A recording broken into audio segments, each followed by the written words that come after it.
그런데 평범한 설교가 아니라 강한 책망의 설교를 합니다. 당신들이 왜 예수님을 죽였냐고. 아니, 예수님은 우리를 구원하기 위해 오셨는데 왜 그분을 죽였냐고 강하게 설교하죠. 그랬더니 놀랍게도 성령이 역사하는데 설교를 듣던 사람들이 회개하고 난리가 납니다. 예. 마치 큰 창이나 칼에 푹 찔려서 고통당하는 것처럼 그들이 말씀의 찔림을 받고 이 심령이요 탄식을 하는 겁니다. 어찌할꼬 하며 어떻게 우리가 구원받냐고 그렇게 막 탄식하며 외치며 아마 떼굴떼굴 굴르는 사람도 있었을 거고요. 그런 역사가 일어난 거죠. 그러자 베드로가 얘기합니다. 그렇다면 여러분이 구원받기 원한다면 예수 믿고 세례를 받으라 이겁니다. 회개하고 예수님 믿고 세례를 받으라 이 얘기를 하는 거죠. 자, 그러면 그들이 할 수 있었던 일은 베드로의 말대로요 회개하고 예수님을 믿는 것밖에 없습니다. 왜냐면요 죄에 대한 고통이 엄청나게 심하거든요. 마치 그런 거예요. 지금 배가 너무나도 아픈데 병원에 갔습니다. 갔더니 지금 너무 아프시냐고. 그럼 이 약을 드시면 깨끗하게 낫는다고. 그럼 이 약을 먹을까요 안 먹을까요? 아무리 약이 써도 사실 비싸도 그걸 먹습니다. 왜냐하면 지금의 통증이 너무 심하니까. 자, 영적인 통증도 똑같습니다. 이 죄에 대한 깨달음이 올 때 내가 진짜 얼마나 큰 죄인인지 얼마나 우리가 악한 사람인지 이걸 깨닫게 되면요 고통 속에 몸부림칩니다. 그러면서 누구를 바라볼까요? 예수님을 바라보는 거죠. 왜냐하면 구원받은 방법, 내 죄를 용서받는 방법은 예수님을 믿는 것밖에 없으니까요. 이때 구원의 은혜를 체험하게 되는 겁니다. 자, 이들도 베드로의 설교를 듣고요 진심으로 회개하고 예수님을 믿고 세례를 받습니다. 이 인원이 몇 명이라고요? 3,000명. 이건 정말 놀라운 일이죠. 여기에도 다 들어오지 못할 그 엄청난 인원이 예수님을 믿은 겁니다. 자, 그런데 중요한 게 있습니다. 그들이 예수님을 믿고 그걸로 딱 끝난 게 아니에요. 이제 예수 믿었으니까 세례 받았으니까 이제 그냥 알아서 살아야지 하고 딱 흩어지고 이게 아니라 그때부터 신앙생활이 시작이 된 겁니다. 그때부터요. 제가 늘 말씀드리지만 우리가 예수님을 믿었다고 해서 그걸로 끝나는 게 아닙니다. 그때부터가 시작입니다. 그러니까 이제는요 예수님을 믿는 자로서 어떻게 살아야 될지 우리가 배우고 그리고 실천해야 되죠. 예를 들어 예배는 어떻게 드려야 되는지, 기도는 어떻게 해야 되는지, 그리고 또 말씀은 성경은 어떻게 봐야 되는지, 그리고 또 내 사명은 무엇인지 이런 거를 열심히 배우고 실천해야 됩니다. 그래야 정말 주님이 원하는 그런 그리스도인의 모습으로 살아가죠. 여러분 이게 안 되면요 교회는 다니는데 예수님은 믿었다고 하는데 전혀 예수님하고 상관없이 살아갑니다. 원래 우리가 예수님을 제대로 믿으면요 교회 밖에 나가면 사람들도 알아야 되거든요. 야, 역시 다르다고. 역시 교회 다니는 사람은 너무나도 착하고 아주 나누고 베푸는 것도 잘하고 마음도 넓고 이렇게 인정받아야 되거든요. 왜냐하면 예수님이 그러셨으니까. 그러니까 예수님을 믿는 사람도 그렇게 되어져야 되는데 만약 그 반대가 된다면 그럼 문제가 있는 거죠. 성도 여러분, 예수님을 믿었으면 그게 끝이 아니라 그때부터 시작입니다. 우리 믿음의 선배들을 보면서 예배 생활은 어떻게 해야 되는지, 기도 생활은 어떻게 해야 되는지, 말은 또 어떻게 평소에 해야 되는지 이거를 잘 배워야 되는 거죠. 자, 오늘 본문에 초대교회 성도들이요 어떻게 신앙생활을 했는지 세 가지가 나옵니다. 이걸 오늘 하나하나 말씀드리도록 하겠습니다. 자, 첫 번째, 사도들의 가르침을 받았습니다. 42절 앞부분에 이렇게 나오죠. 그들이 사도의 가르침을 받아. 제가 이걸 보면서 드는 생각이 이제 드디어 예수님의 제자들도 예수님이 하셨던 걸 똑같이 시작을 했구나 이 생각이 들어요. 왜냐하면 예수님이 하셨던 일이 뭘까요? 말씀을 가르치는 거거든요. 그러니까 지금 그걸 누가 합니까? 이제 제자들이 따라서 하는 거예요. 예수님이 가르칠 때는 제자들은 배우는 입장입니다. 예수님은 말씀 가르치고 그럼 제자들은 열심히 배우고 물론 가끔은 2명씩 짝을 이뤄가지고 다니면서 복음도 전했어요. 근데 말씀도 가르치고 병자도 고치고 했거든요. 근데 그건 일시적이죠. 한마디로 실습 수준입니다. 그러고 대부분의 시간은 그냥 배우는 입장이에요. 말씀 잘 배우고 또 이렇게 또 한번 실천도 해보고 이렇게 했던 거죠. 그런데 이제 오늘부터는 상황이 달라졌습니다.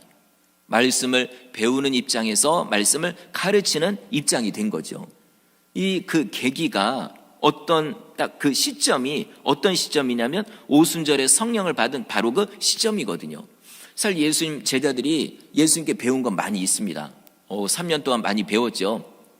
그런데 이거를 이제 예수님 또 하늘로 올라가셨고요. 근데 이거를 언제 가르쳐야 될지, 어떻게 가르쳐야 될지 이걸 잘 몰라요. 이거 어떻게 되냐 이거. 그러고 있다가 오순절에 성령을 딱 받고 나니까 그때부터 말씀을 가르치기 시작한 겁니다. 자, 성도 여러분, 우리도요 성령을 받아야 될 이유가 여기 있습니다. 성령을 안 받으면, 성령 충만하지 않으면요, 내가 뭘 해야 될지, 하나님의 뜻이 무엇인지 이거를 잘 몰라요. 근데 성령을 딱 받고 나잖아요. 그러면 옆에서 누가 가르치지 않아도 성령께서 알게 합니다. 이거 예수님 살아계셨을 때도 말씀하셨던 거거든요. 얘들아, 너네 성령 받아야 된다. 그러면 성령께서 너희들이 무엇을 해야 될지 알려주실 것이다. 그리고 내가 그동안에 너희에게 가르쳤던 거 그거 떠올리게 할 것이다. 그러니 반드시 성령을 받아라 하셨거든요. 그랬더니 정말로요, 제자들이 성령을 받고 나니까 진짜 그렇게 되는 거예요. 어느 타임에 어떤 말씀을 전해야 될지, 또 내가 이 상황에서 무엇을 해야 될지, 이게요 내 안에서 지혜를 주시거든요. 자, 그래서 제자들, 특히 베드로를 보면은 그때도 말씀드렸지만 베드로는 뭘 많이 배운 사람도 아니고 머리가 똑똑한 사람도 아닙니다. 오히려 실수도 많이 하고 예수님 꾸중도 듣고 어느 때 거짓말도 하고 이랬던 베드로가요 성령을 받으니까 완전히 다른 사람이 된 거죠. 얼마나 담대하게 사람들 앞에 말씀을 전하는지. 그래서 3,000명이 회개하고 예수님을 믿은 겁니다. 자, 이제 베드로도 그렇고 다른 제자들도 그렇고 이제는 배우는 위치가 아니라 가르치는 위치가 된 거고요. 그리고 직책으로 말하면 지금까지는 제자였어요. 그런데 이제는 사도가 된 겁니다. 물론 제자도 중요한 의미죠. 그런데 제자의 가장 큰 의미는 배우는 자리입니다. 배우는 위치, 배우는 입장. 스승님이신 예수님께 제자들이 배우는 거죠. 그런데 이제는 사도가 되었습니다. 사도는 책임자입니다. 이제는 말씀을 배우는 자리에서 말씀을 전하는 자, 가르치는 자가 된 거죠. 그래서 사도행전이라고 하는 겁니다. 만약에 제자들이 끝까지 배우기만 하고 가르치지를 않았다면 그러면 어떻게 될까요? 그래도 상관은 없지만 사도행전이 아니라 제자행전이 되었을 거예요. 네, 그냥 배우기만 하는. 자, 성도 여러분, 이걸 우리에게 적용을 해볼게요. 자, 우리도 말씀을 배울 수 있을 때 열심히 배워야 됩니다. 예수님의 제자들도요 예수님과 함께 있는 동안 열심히 배웠거든요. 어느 땐 꾸중도 듣고요, 어느 때는 혼돈하고 이랬습니다.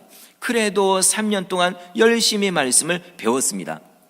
그리고 예수님은 제자들에게 특별 과외도 해주셨어요.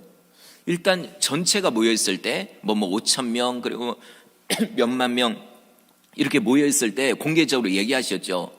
근데 대부분 그때는 어떻게 얘기하시냐, 죄송합니다. 그때는 비유로 얘기하셨어요.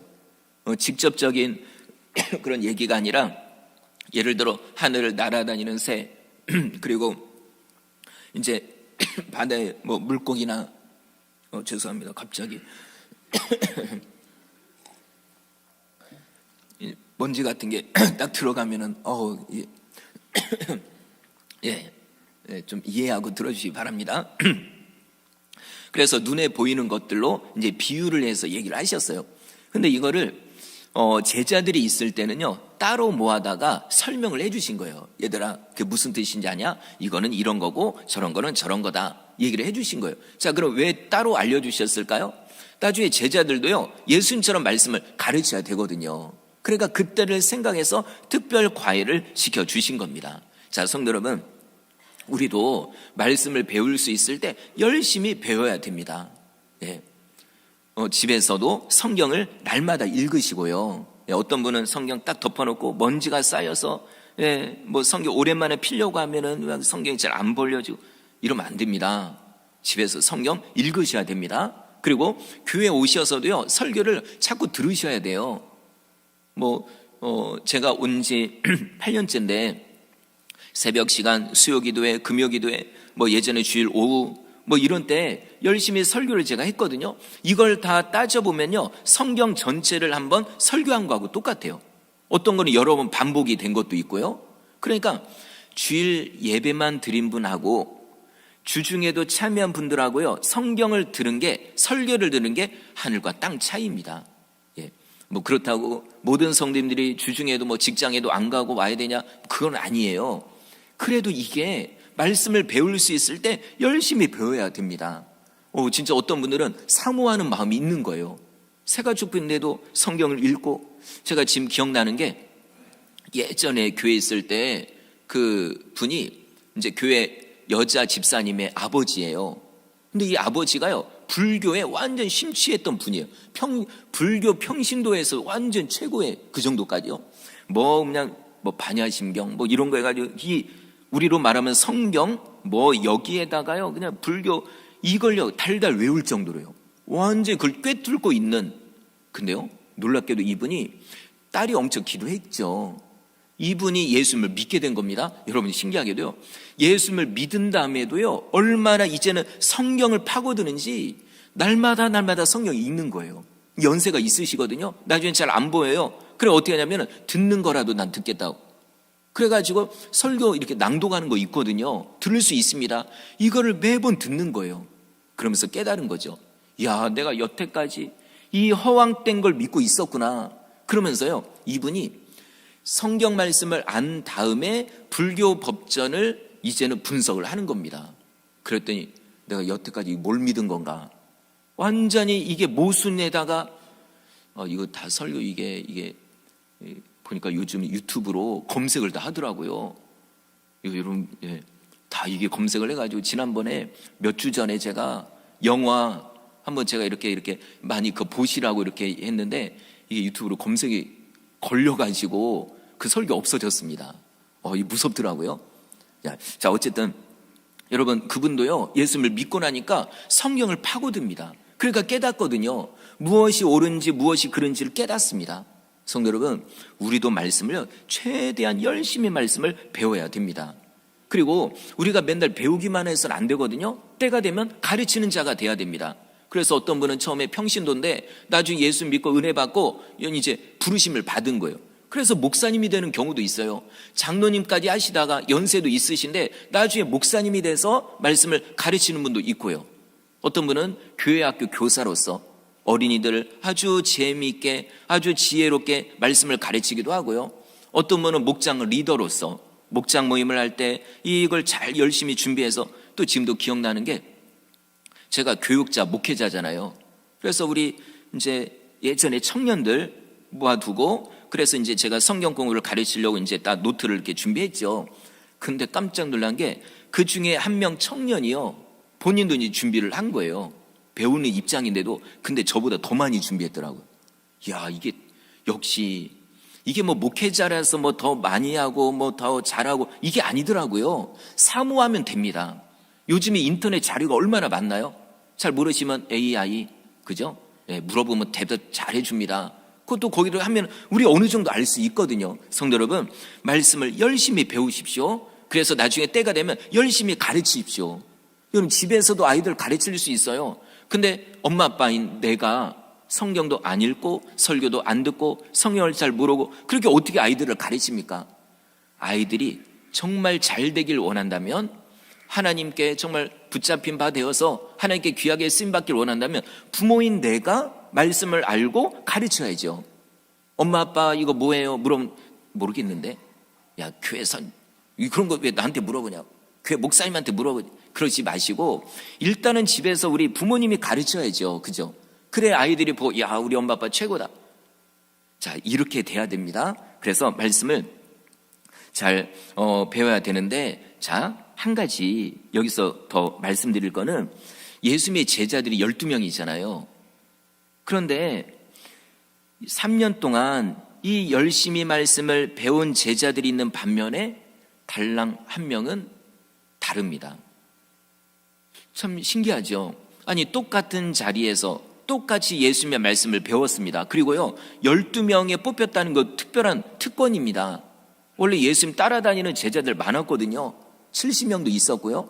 이름이 안 언급되는 사람도 있지만 이름이 나중에 언급되는 사람도 있어요. 그 중에 12명의 자리에 뽑혔으면 이 얼마나 대단합니까? 그런데 달랑 한 명이 누굴까요? 가룟 유다. 참 이 사람은 똑같이 3년 동안 말씀을 배웠고 예수님과 함께 밥도 같이 먹고 잠도 같이 자고 뭐 화장실로 같이 가고 뭐 이렇게 하면서 있었는데 아니 이 사람만큼은 말씀을 모르는 거예요. 그리고 어떻게 될까요? 이 나머지 11명은 3년 동안 말씀을 잘 배워가지고요 나중에 사도가 되잖아요. 말씀을 가르치는 자, 교회 지도자들이 됩니다. 근데 이 가룟 유다는 나중에 예수님을 팔아먹습니다. 그리고 아주 비참한 최후를 맞이하게 되는 거죠. 여러분 이게 하늘과 땅 차이예요. 왜 이렇게 됐을까? 자, 왜 그럴까요? 예수님이 편애를 해서 11명은 더 잘 가르치고 한 명은 덜 가르치고 이랬을까요? 절대로 아닙니다. 왜 그러냐면 이미 마음 상태가 잘못됐거든요. 자, 이거를 제가 마태복음 13장에 나오는 씨 뿌리는 비유로 말씀을 드릴게요. 농부가 씨를 뿌립니다. 씨를 뿌려요. 근데 떨어진 그 밭의 상태가 다 달라요. 자, 예를 들어 길가처럼 딱딱하게 굳어진 밭에 떨어진 씨앗은 새가 먹어버렸고 돌멩이가 있는 그곳에 떨어진 씨앗은 흙이 얕으니까 그러니까 조금 자라다가 뜨거운 태양 때문에 말라버렸고 그리고 가시덤불이 있는 곳에 떨어진 씨앗은 좀 자라긴 자라요. 근데 이 가시덤불이 햇빛을 다 막아버렸기 때문에 그냥 또 죽어버립니다. 열매를 못 맺어요. 그런데 유일하게 좋은 밭, 아주 불순물이 없는 그런 아주 좋은 옥토 같은 밭에 떨어진 씨앗은 나중에 어떻게 될까요? 30배, 60배, 100배 열매를 맺은 겁니다. 자, 그러면 뭐가 문제일까요? 씨앗이 문제일까요? 아닙니다. 씨앗은 똑같아요. 농부가 아주 잘 신중하게 골라놓은 그 씨앗을 뿌린 거예요. 그럼 뭐가 문제일까요? 밭이 문제입니다. 자, 성도 여러분, 지금도 하나님이 목회자를 통해 어느 때는 목장 리더를 통해 어느 때는 뭐 이제 그 선생님들을 통해 말씀을 전합니다. 중요한 건 나의 마음 상태입니다. 내 마음이 어떤 상태느냐에 따라 그 말씀이 나에게 힘이 되고 능력이 되고 열매를 맺을 수도 있고 반대로 말씀이 거부되고 말씀이 싫고 어느 때 처음에는 은혜 받지만 조금만 어려우면 넘어지는 그런 사람도 있는 겁니다. 성도 여러분, 우리 마음밭을 잘 준비해야 될 줄 믿습니다. 그래서요 교회 오시기 전에 일주일을요 열심히 기도하고 오십시오. 주일 예배를 위해서 기도하고요 목회자를 위해서 기도하고 교회 아픈 분들을 위해서 기도하고 열심히 이 주일 예배를 위해서 기도하는 거예요. 최근에 못 오는 분들이 있으면 그분들을 위해서 기도하고 열심히 기도한 분은 오자마자 은혜 받습니다. 어느 때는요 그냥 들어오면서 은혜 받아요.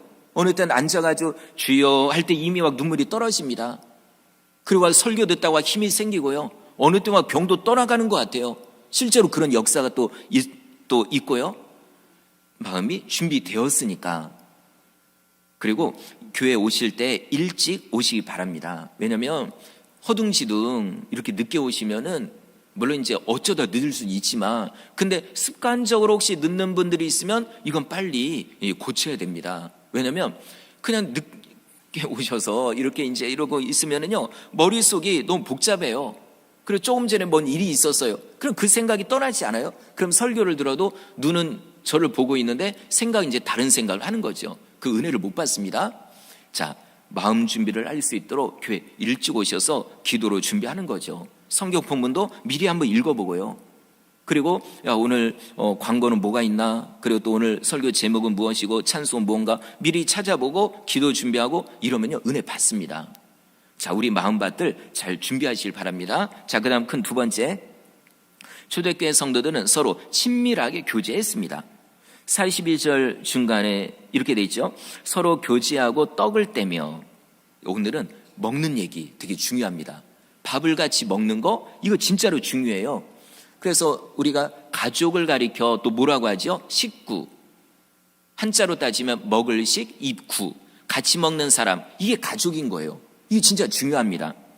자, 그런데 이렇게 밥을 같이 먹는 걸 보면은 아무하고나 같이 안 먹는 것 같아요. 네. 옛날에는 신분을 되게 중요하게 생각했죠. 그래서 나하고 신분이 다르다. 그럼 같이 안 먹어요. 옛날에는 양반인데 어떻게 저는 상놈하고 뭐 밥을 먹냐 해서 안 먹어요. 집에 있는 주인과 종도 같이 밥을 안 먹습니다. 심지어 우리 어르신들도 뭐 그러신 분들 계시겠지만은 집에서도요, 남자들이 먹는 밥상 따로 있고 여자분들이 먹는 밥상이 따로 있어요. 그러니까 부모님과 자녀 이게 이렇게 구분되는 게 아니라 아빠하고 그 다음에 아들 이렇게 해서 이렇게 남자들 밥 따로 먹고 그 다음에 엄마하고 그 다음에 여자 딸들 해서 따로 먹고 이 참 지금 생각하면 말도 안 되지만 예전에 진짜 그렇게 했어요. 어떤 이런 구분을 지은 거죠. 근데 성도 여러분, 지금은 그러면 안 됩니다. 네. 집에서요, 그랬다가는 요즘에는 난리가 납니다. 남자분들 쫓겨납니다. 그러니까 그런 거 하면 안 되는데, 근데 성경을 보니까 예수님 당시 종교 지도자들이 또 그러고 있었던 거예요. 자기들은 막 대단하고, 우리는 의롭고, 우리는 율법도 잘 지키고, 그런데 저 사람도 뭐냐? 아이고, 저 사람들 세리들, 아주 나쁜 사람들, 죄인들, 우리는 저 사람들하고 어울릴 수 없어. 해가지고요, 서로 상종을 안 해요. 등 돌리고, 그리고 밥같이 먹는 일은 있을 수가 없습니다. 그런데 놀랍게도 예수님은 다릅니다. 예수님이 오셔서요, 어떻게 하시냐면 세리들, 죄인들, 오히려 그들을 찾아가서 밥을 같이 먹으시는 거예요. 같이 와, 성경에 마태복음을 쓴 마태 있죠. 이 사람도 세리예요. 네. 그런데 이 세리 마태가 예수님을 믿고 나서 다른 친구들을 다 부릅니다. 그게 다 세리들이거든요. 여기에 예수님이 가셔서 함께 이야기 나누고 밥도 먹고 서로 친구처럼 지내는 거죠. 왜 그럴까요? 예수님이 그걸 위해 오셨거든요. 예수님도 밥을 먹기 위해 오셨습니다. 본인을 위해서 아니라 그들과 어울리려고. 자, 성도 여러분, 이 밥 먹는 거 되게 중요합니다. 이게 서로 관계가 좀 안 좋고 이럴 때요, 밥 드십시오, 같이. 네, 우리 같이 밥 먹자 해가지고 하는 거예요. 그러다 우리가 술 한잔하고 풀자 이렇게는 못하니까, 그러니까 밥을 먹으면서 서로 관계를 회복을 하는 거죠. 여러분, 이거 되게 중요합니다. 예수님도 그렇게 하신 거예요. 삭개오, 그 당시 세리 중에서 세리장, 거기도 어떻게 하시죠? 야, 너 예수 믿어라 그러고 끝. 아닙니다. 집에 찾아가서 같이 밥을 먹고 같이 어울리고 하신 거예요. 그러니까 이러다 보니까 그 당시 세리들이, 종교 지도자들이 이해를 못 하는 거예요. 이거 저 예수라는 사람, 아니 뭔가 좀 특별한 것 같은데, 특별한 줄 알았는데 알고 보니까 이거 아무것도 아니네. 이거 우리 세리들하고 죄인들하고 같이 밥을 먹는데, 이거 미쳤구나. 이거 밥 먹으려고 우리들은 금식도 하는데, 예수도 그렇고 예수 제자들도 그렇고 금식도 하는, 이거 야 우리 예수랑 어울리지 말자 이렇게 한 거예요. 자, 이렇게 하면 안 됩니다. 예수님의 제자들은 감사하게도 종교 지도자들을 본받은 게 아니라 예수님을 본받습니다. 그래, 예수님이 세리들과 죄인들과 어울리고 그들과 함께 식사를 하시고 그들과 친구처럼 지내시네. 야, 그럼 우리도 그렇게 해야지 해가지고요, 초대교회가 시작된 다음에 그렇게 한 거예요. 예수님을 믿은 사람이 3,000명이라고 했잖아요. 그들 중에는 분명히 신분이 높은 사람도 있고 낮은 사람도 있을 겁니다. 어떤 사람은 직업이 정말 괜찮은 직업이 있겠지만 어떤 사람은 하찮게 여겨지는 그런 직업도 있을 거예요. 근데 아무 상관이 없습니다. 그리고요, 당신이 과거에 어떤 죄를 지었느냐, 이것도 상관이 없어요. 예수 믿고 회개하면 되는 거죠. 그죠? 과거에 뭐가 문제인가요? 이런 거 상관이 없습니다. 그래서 베드로도 그렇고 다른 제자들도 그렇고 120명의 성도들도 그렇고 새로 들어온 그 수천 명의 성도들과 함께 어울리며 집에서도, 이건 다음 시간에 말씀드리겠지만, 집에서도 밥 먹고 교회 와서도 같이 교제하고, 이게 바로 초대교회의 모습입니다. 자, 그럼 이제 우리에게 적용을 해볼게요. 자, 지금 나는 어떤 사람과 어울리며 어떤 사람과 밥을 먹는지 한번 돌아보시기 바랍니다. 일단 교회 밖은 우리가 그것까지 너무 범위가 넓으니까, 자, 교회 안에서 나는 밥을 먹을 때 누구랑 같이 먹나? 만약에 나랑 친한 사람, 나랑 말이 통하는 사람, 그런 사람과만 맨날 그렇게 밥을 먹으면 안 됩니다. 그건 주님의 모습이 아닙니다. 그리고 이제 딱 따지는 거죠. 저 사람의 직업은 뭘까? 나랑 어울릴까? 저 사람 돈이 좀 있나?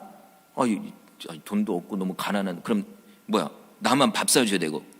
그럼 안 되겠는데? 저 사람 나랑 좀 저 사람 피해야 되겠다. 라든지. 여러분, 그러면 안 됩니다. 저 사람 냄새 나는데 나는 냄새 나기 싫어. 그래도 안 됩니다. 어떻게 될까요? 오히려 그런 사람한테 다가가서 밥을 같이 먹어야 되는 거죠. 근데 만약에 그래서 이 사람은 이래서 싫고 저 사람은 저래서 싫고 해서 그냥 다 등 돌리고 내가 좋아하는 사람과 밥 먹고 그러면요, 아까 말씀드린 종교 지도자들하고 똑같습니다. 그들도 그랬잖아요.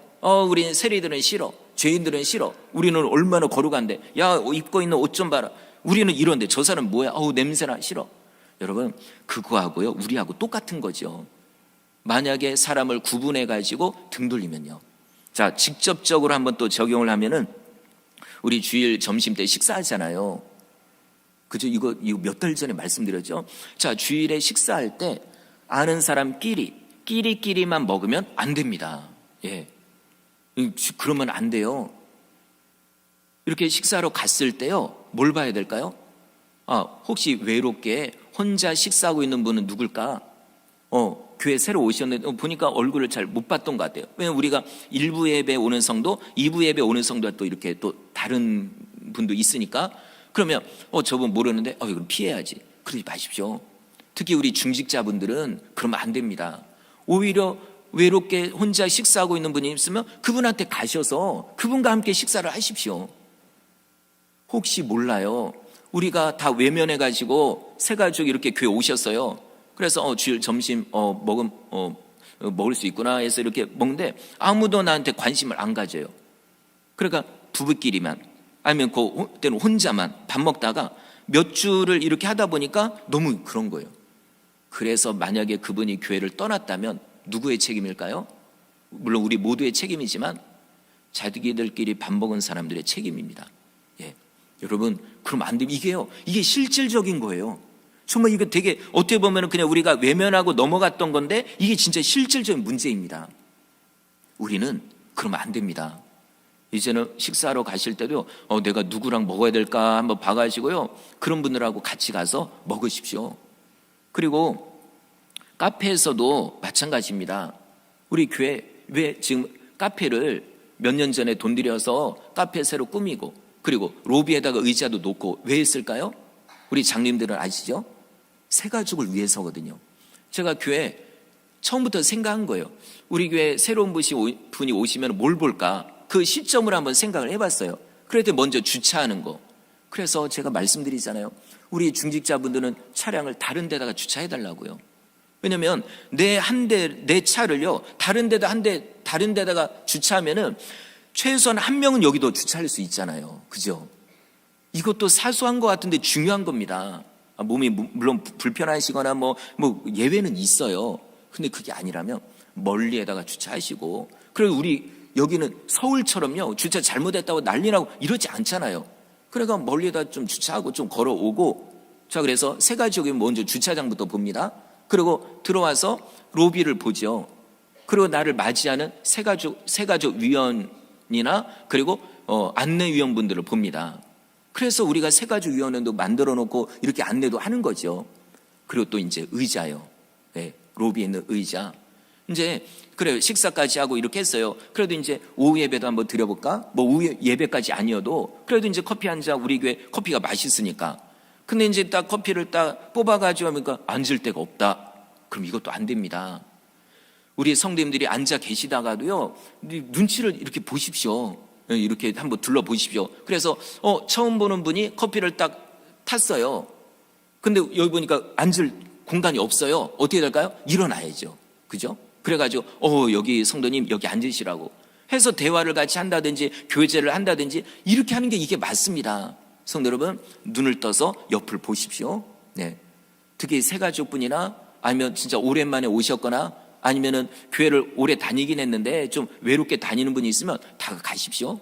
그래서 같이 어울리는 거. 자, 그리고 제가 설교를 준비하다가 느낀 게 초대교회에 그때 예수님과 제자들이 떡을 뗐지요.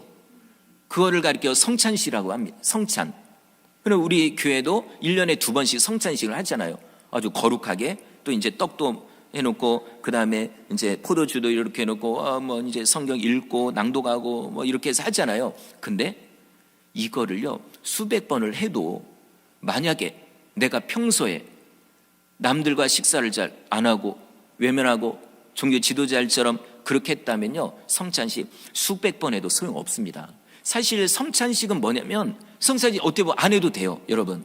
1년에 2번 안 해도 됩니다. 이게 충격적인 것 같지만. 근데 이게 맞아요. 왜 그러냐면, 성찬식이 옛날 성경에 있는 의미는요, 같이 밥을 먹는 거거든요. 이게 진짜예요. 떡이라고 해서 옛날에 유대인들이 떡을 먹으니까, 빵을 먹으니까 빵이라고 한 거, 우리로 말하면 밥을 먹는 겁니다. 그런데 평소에 밥 먹는데도 사람 구분하고, 등 돌리고 있고, 뭐 이러면서 성찬식 해봤자 소용없습니다. 어떻게 될까요? 그렇다고 성찬식 안 해야 된다 이게 아니라, 평소에 눈을 열어서, 마음을 열어서 다른 사람들과 함께 어울리는 겁니다.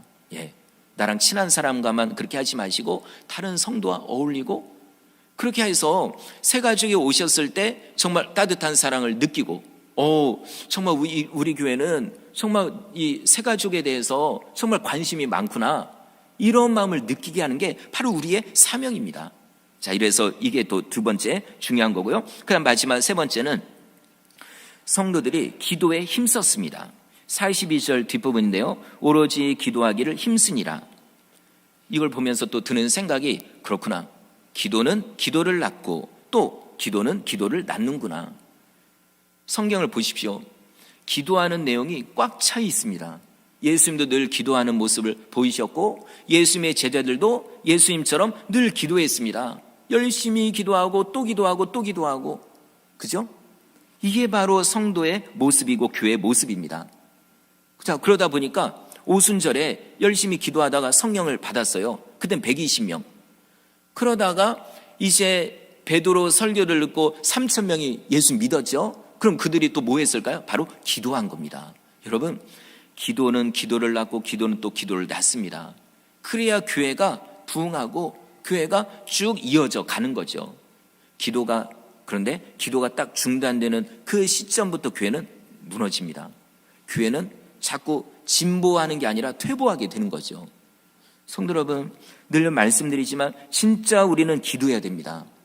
다른 건 못해도, 밥은 못 먹어도 기도하고요, 돈은 못 벌어도 기도해야 됩니다. 기도는 우리의 기도를 가리켜 뭐라고 하냐면 우리의 영혼의 호흡이래요. 숨을 한 1분만 숨을 안 쉬고 참아보시오. 그 진짜 죽을 수도 있어요, 웬만한 사람은. 그러니까 숨을 딱 참고 이러고 있으면 안 되잖아요. 그리고 잠잘 때도 알아서 몸이 숨을 쉬어요. 하나님이 그렇게 만들었거든요. 근데 그것보다 더 중요한 건 기도입니다. 기도로 숨을 쉬어야 돼요. 호흡하듯이 날마다 순간마다 좋은 일이 있을 때나 안 좋은 일이 있을 때나, 목사님이나 아니면 평신도나 어른이나 아이들이나 모두 다 기도해서 기도로 영적으로 깨어 있어야 됩니다. 그래서 사도 바울도 얘기했죠. 쉬지 말고 기도하라고. 예수님도 말씀하셨습니다. 시험에 들지 않게 깨어서 기도하라. 성도 여러분, 아무리 강조해도 부족하지 않은 게 바로,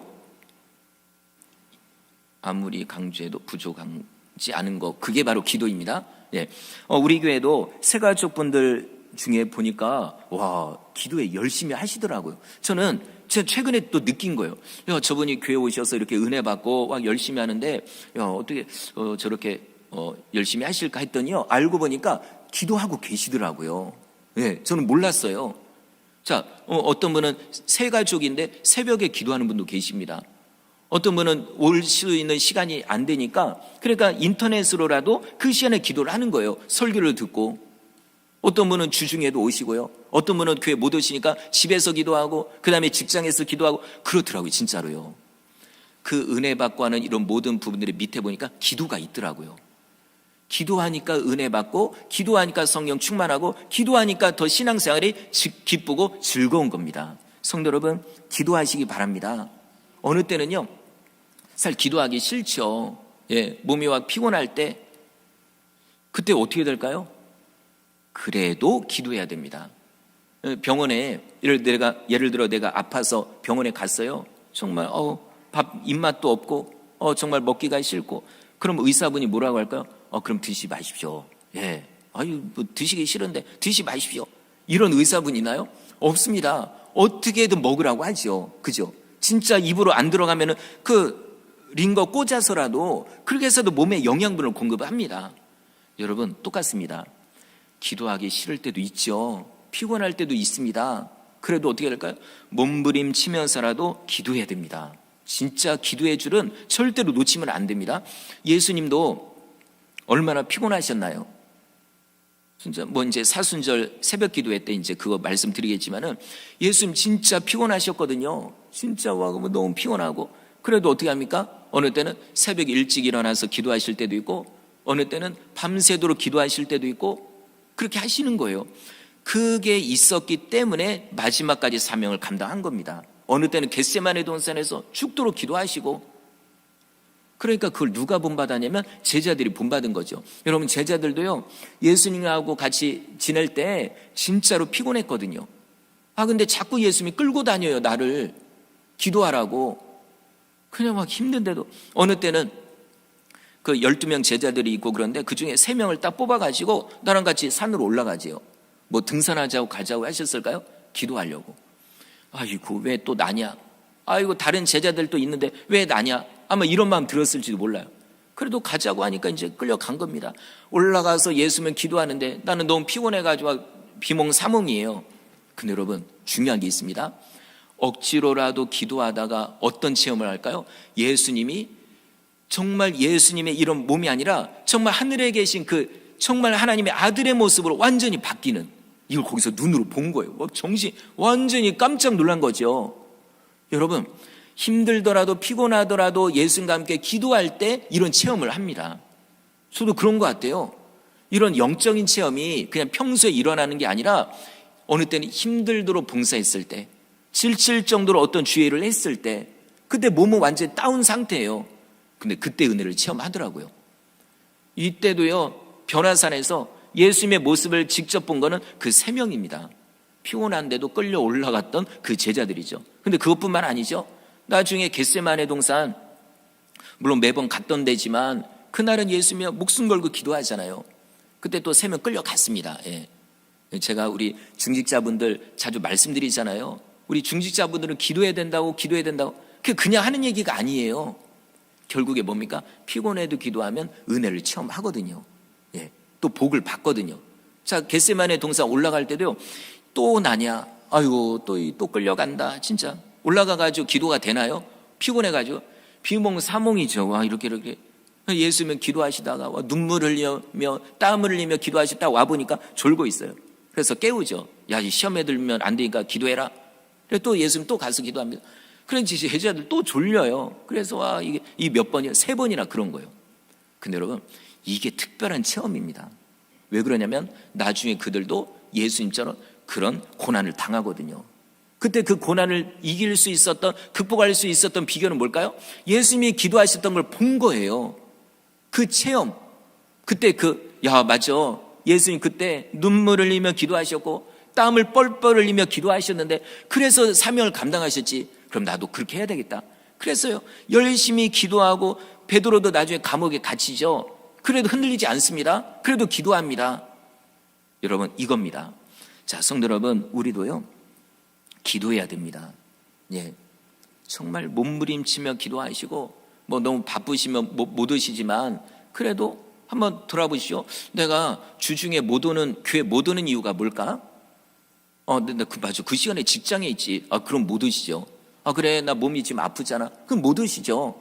특별한 일이 있지. 그럼 당연히 못 오시죠. 그런데 집에서 편안하게 텔레비전만 보고 계시고, 아니면 침대에 누워 계시고, 물론 어쩔 때 이제 다른 데 가져가고 갈 때도 있습니다. 근데 매번, 우리 교회는 없으신 것 같은데 어떤 분들은 막 캠핑 간다고 꼭 주말만 되면 어디 자, 그러면 안 됩니다.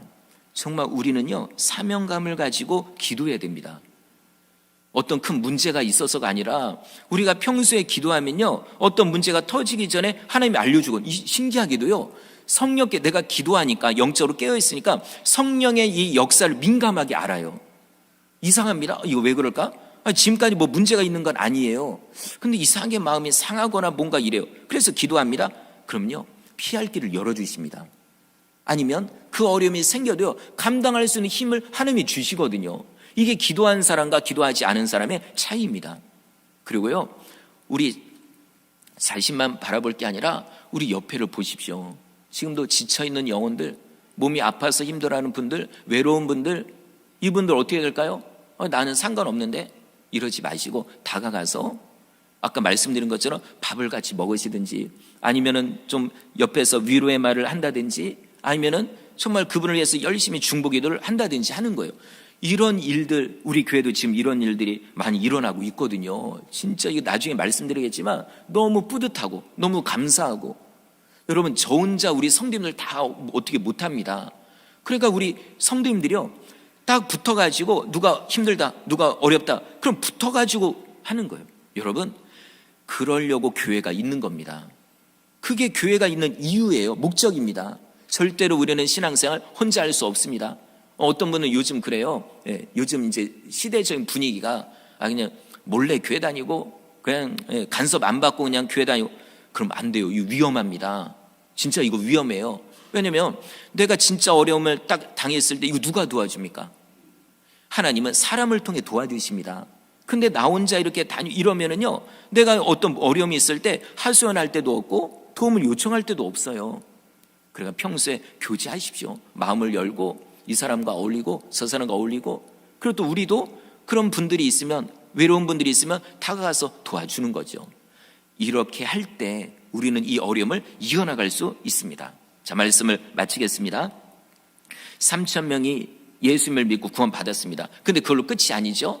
본격적으로 말씀 생활, 그 다음에 서로 교제하는 것, 여기에 밥도 같이 먹는 것, 그 다음에 기도하는 것, 여기에 전심전력 했습니다. 우리도 이 세 가지를 열심히 해서 정말 하나님께 칭찬받는 교회, 하나님께 칭찬받는 성도님들이 되시기를 주의 이름으로 축원합니다.